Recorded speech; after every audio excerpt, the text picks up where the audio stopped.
est Dieu dans nos souffrances? Si tu as eu la moindre discussion avec un ami non chrétien, c'est le sujet numéro 1 qui empêche les gens de croire en Dieu. Alors parfois c'est une objection un peu rapide, où en fait ils ne réfléchissent pas trop à l'existence de Dieu, mais c'est simplement, ils sortent la réponse bateau, oui il y a tellement de souffrances dans le monde, je ne peux pas croire en Dieu.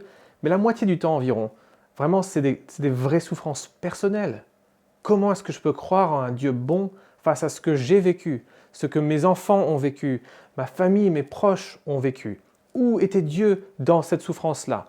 Et l'apologète Amy Orr-Ewing fait un très bon travail pour aborder de manière systématique, à la lumière de la Bible, plein de sujets. Où est Dieu face à la colère? Où est Dieu face au deuil qu'on a vécu? Où est Dieu dans nos maladies? Comment est-ce que Dieu peut permettre des troubles mentaux, la violence, les catastrophes naturelles, la misère sociale?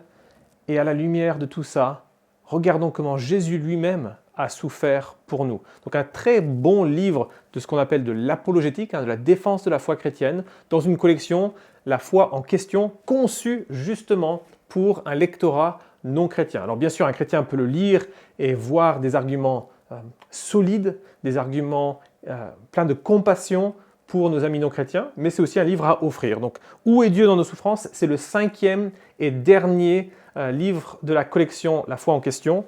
Juste pour que tu vois les autres, on a sorti Pourquoi Dieu se mêlerait-il de ma vie sexuelle? Toute la sexualité, c'est une des grandes raisons aussi d'objecter à la foi chrétienne. Où est Dieu Pourquoi Dieu se mêlerait-il de ma vie sexuelle? De Sam Allberry.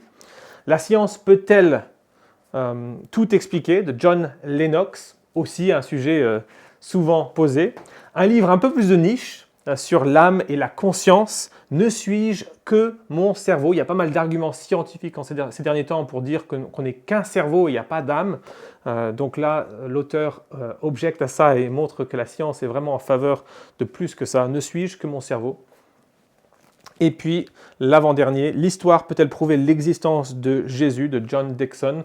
Aussi une question qui arrive parfois aujourd'hui de plus en plus. On remet en question dans un milieu nouveau athée l'existence même historique de Jésus. Avant on disait que soit il était fou, soit il était menteur, soit il était seigneur. C'était l'argument de C.S. Lewis.